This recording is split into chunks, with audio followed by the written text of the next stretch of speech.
and one copy of the Human Hierarchies book. So let me distribute these things, and you can, yes? And I've got some handouts. Anybody wants to buy these things, 20% discount, yay team, right? Yay. Okay. So, post-liberalism, the death of the dream. I'm saying liberalism is dying. I'm saying liberalism is not going to last into the indefinite future. What I am not saying is that liberalism is dead as of this moment, because I don't think it is. In other words, about 2 decades ago, the noted historian H.W. Brands wrote a book in which he said liberalism was dead, and then look what happened, we got Barack Obama. So there are certainly plenty of liberals in our society, and they are very active, and in saying that liberalism is going to die, I am not saying that conservatism is going to triumph. I'm not saying that at all. I'm saying that there are some real problems with liberalism. And so let me begin the way I begin my book, with a couple of little stories to kind of put this into perspective for you. I start with a story, a small story. This was, again, decades ago. I was in my house in Cobb County, which is one of these, contemporary cedar type affairs. I was sitting in my living room, reading a book, when lo and behold, I heard this sound. Something crashed into the front window of the house. And I went over to inspect, and I didn't see anything at first, but I looked more closely, and then there was a little smudge in the middle of the pane, and then when I looked a little more closely, there was a little feather in the middle of the smudge. And I went, oh, a bird must have hit this. And I looked down into the alleyway, the driveway, which was right below the window, and sure enough, there was a bird. And so I went downstairs to take a look at it, to see what the situation was, and the little creature looked to be in very bad shape. My first suspicion was that it had broken its neck. And I didn't quite know what to do. So I wandered out toward the street to try to figure it out. And as I'm on my way out there, there's this flurry of flapping wings behind me. And I said, oh, I made a mistake, and the bird is in much better shape than I thought. And I turned to walk back toward it, and almost immediately it expired. In other words, it was in its death throes. Lots of times when you see a lot of activity, it's not that things are going well, we're looking at desperation. Okay. And I think that's the situation that we're facing with liberalism. Quite clearly, things really have, Obama got elected, and tens of millions of people believe he is their savior. No question about that. Tens of millions of people believe that he is going to be reelected, and he might be reelected. I don't think it's a sure thing one way or the other. But I think that the future of liberalism is nevertheless seen. Whether it's going to be a short-term process or a long-term process, I cannot say. Now, another way to frame this issue comes from a piece of research done in the late 1940s, early 50s, led by the noted social psychologist Leon Festinger. Some of you may know Festinger, famous for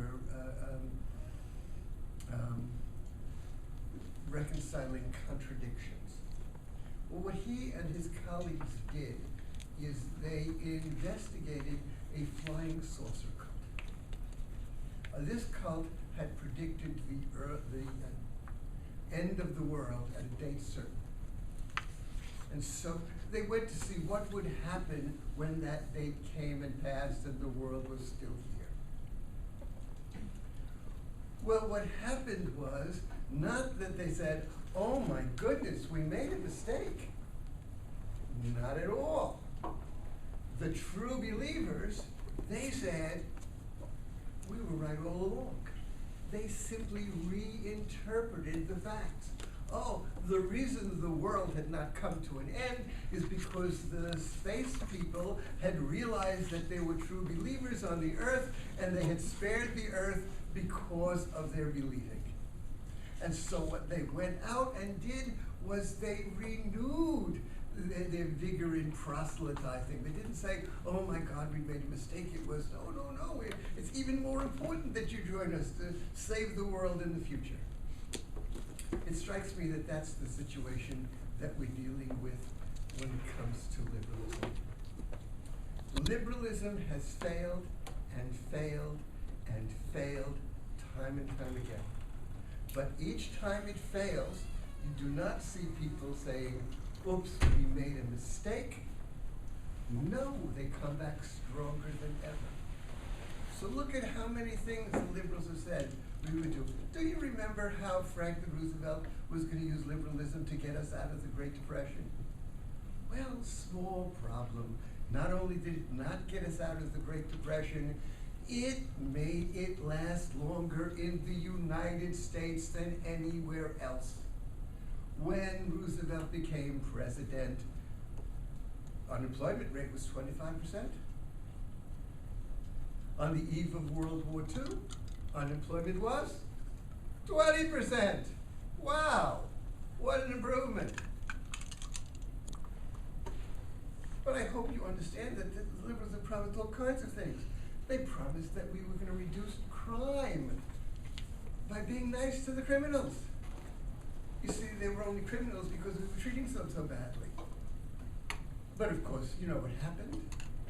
Crime went up until a conservative like Rudy Giuliani came along and said, gee, we're not going to make excuses, we're going to punish these people, and crime went down.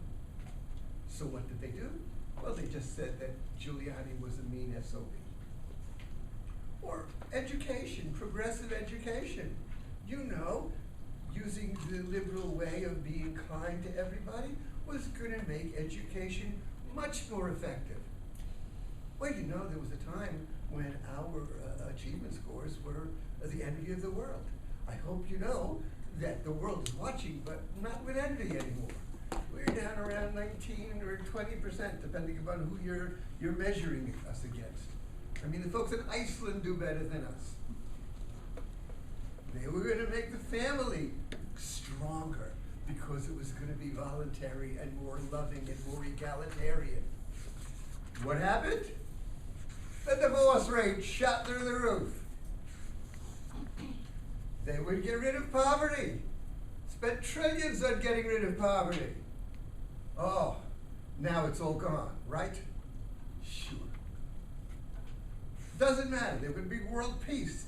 You know, Reagan was the monster who was going to bring war. Time and again, these folks are wrong, but they're never wrong in their eyes.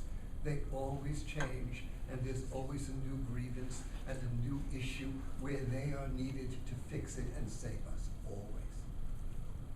And so, ladies and gentlemen, I present you with the liberal truth,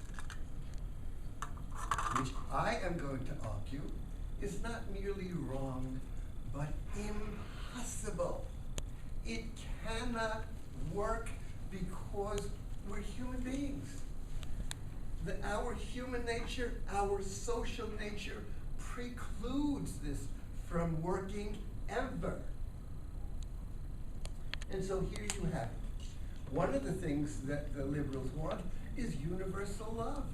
Didn't Barack Obama said that what needed to happen is we needed to be our brother and sisters keepers because we love them? Mind you, the Christians have been saying this for 2 millennia as well, okay? So it's not like this is totally new, all right?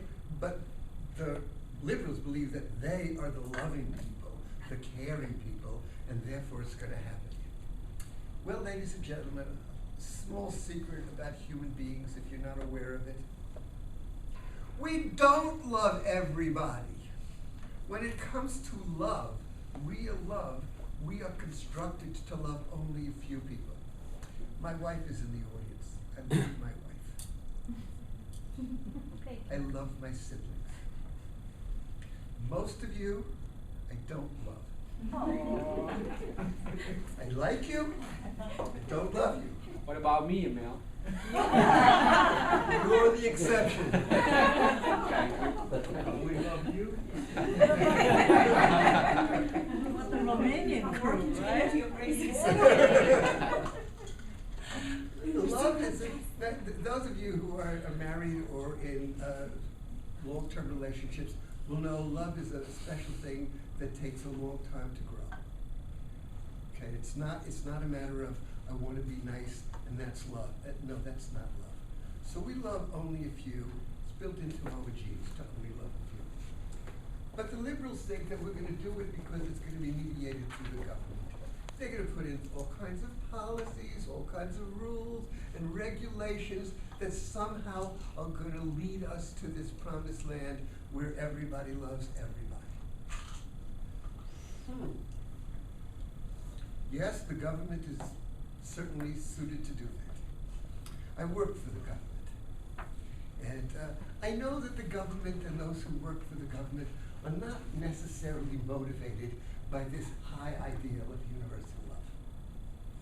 Certainly I remember when I was working for the welfare department in New York City and people were going to go out on strike and they said they were doing it because they loved their clients and wanted to help them. But I was privy to their conversations and I knew why they wanted to go on strike. They wanted more money. Okay. But never mind. We are going to be led in this by the best and the brightest. Everybody knows that liberals are smarter than everyone else. They're certainly smarter than conservatives. They're certainly smarter than people like me. I see it all the time. They don't let me forget it, that they know more than I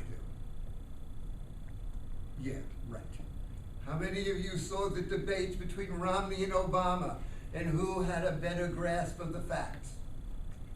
Mind you, Obama was the president. He was there, for heaven's sakes. And time and again, Romney was the one who was sharper. But never mind. We all know that he's a liar, so whatever he said doesn't matter. Now, my experience with these folks who are the best and the brightest, they're certainly not the nicest. They think that they're the only ones who have compassion in this world, and I have seen time and again that who they have compassion for is themselves or people that they perceive to be weak.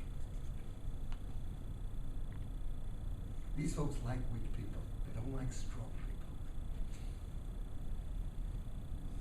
They certainly don't like people who disagree with them, so they're not nice when it comes to that. And as for their reputed intelligence, one of the things that I have discovered time and again when I deal with people is that I am far better read than they are. Why? Because as a conservative, yeah, I read what conservatives write, but I also live in a liberal country and I read what the liberals write. I know both sides. Time and again I discover the liberals have no idea what conservatives like me believe. They simply think that we're a bunch of numbskulls who are holding on to the Bible and our guns. In my case, I'm holding on to neither. Okay? So I have a little bit of a problem with that. Then, of course, they say they're going to banish war and discrimination and pollution and disease and ignorance and poverty and you name it. They're going to fix it, only, as I have just outlined a little earlier, they haven't really done such a good job. It's mostly promises. Again, like Obama, he promised us the world. The oceans were going to go down. Okay? And I like to say in my classes, I mean, Christ only promised to walk on the water. This guy was going to reduce the oceans. Wow. So they're there. And then, ultimately, because they fix everything that's broken, no one will need to be selfish anymore. What we're going to have is complete equality. Everyone is going to be equal to everyone else. No one will be better than anyone else. Oh, well, except for the leaders, of course. As per Animal Farm, everyone's equal, but they're more equal than others.